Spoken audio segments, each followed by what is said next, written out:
ผู้นำกลุ่มชาติพันธุ์ในเมียนมาร่วมงาน 71 ปีวันชาติไทยใหญ่เตรียมกำหนดท่าทีต่อกระบวนการสันติภาพเมียนมา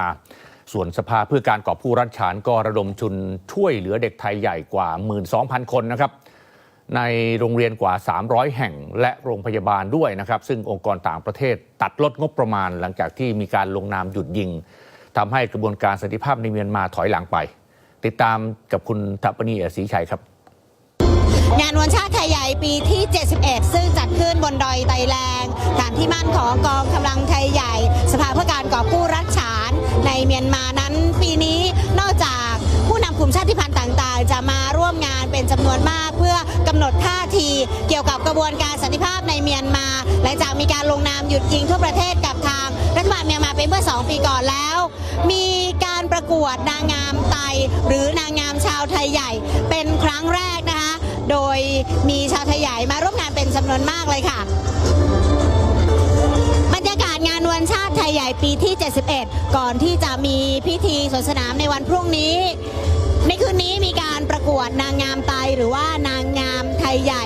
ซึ่งจัดขึ้นเป็นครั้งแรกบนดอยไตแลงฐานที่มั่นของกองกำลังไทยใหญ่สภาเพื่อการกอบกู้ราชฉานหรือ RCSS มีสาวงามที่เป็นชาวไทยใหญ่จากเมืองต่างๆในรัฐฉานรวมทั้งที่อาศัยอยู่ในประเทศไทยมาเข้าประกวดทั้งหมด17 คนนะคะซึ่งก็จะกลายเป็นนางงามไทยใหญ่คนแรกการประกวดนางงามไทยใหญ่ในครั้งนี้พลเอกเจ้ายอดศึกประธานสภาเพื่อการกอบกู้ราชฉานนั้นต้องการที่จะให้เห็นถึงศักยภาพของผู้หญิงไทยใหญ่ค่ะที่นอกจากที่จะเป็นชาติพันธุ์หนึ่งในเมียนมาและมีประวัติศาสตร์ที่ยาวนานแล้วมีวัฒนธรรมที่ยาวนานแล้ว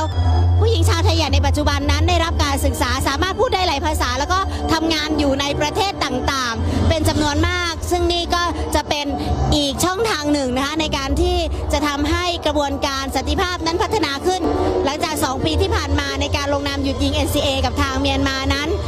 ยังไม่มีความคืบหน้า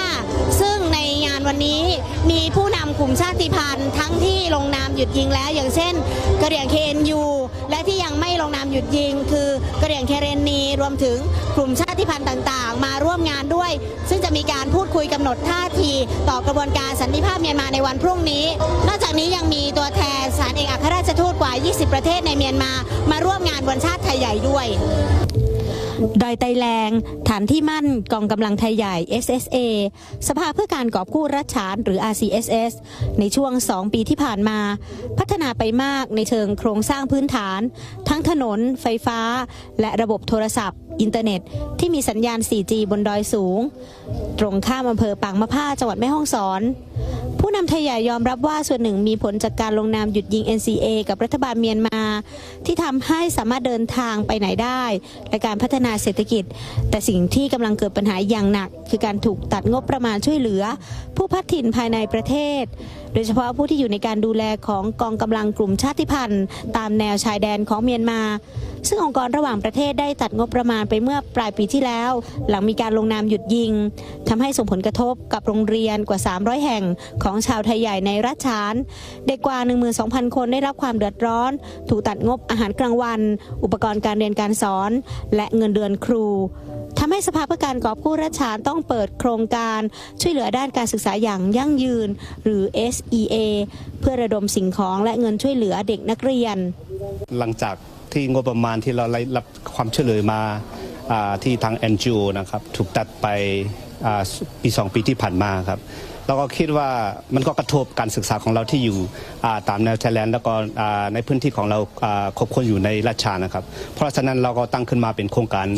SEAC ครับจะเป็นโครงการช่วยเหลือด้านการศึกษาอย่างยั่งยืนนะครับเพราะว่าเราจะเอาโครงการนี้ครับจะมาช่วยเหลือในการปฏิรูปการศึกษาอย่างเช่นปฏิรูปหลักสูตรพัฒนาคุณภาพของครูแล้วก็ค่าอาหารกลางวันของเด็กแล้วก็ค่าอุปกรณ์ก่อสร้างเนี่ยครับ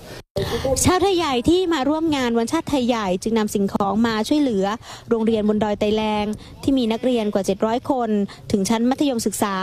และกำลังมีโครงการเปิดวิทยาลัยอาชีพในระดับปวชปวสให้เด็กไทยใหญ่ที่กำพร้ายากจนและที่ได้รับผลกระทบจากสงครามได้มีโอกาสทางการศึกษาซึ่งจะเริ่มสอนได้ภายในปีนี้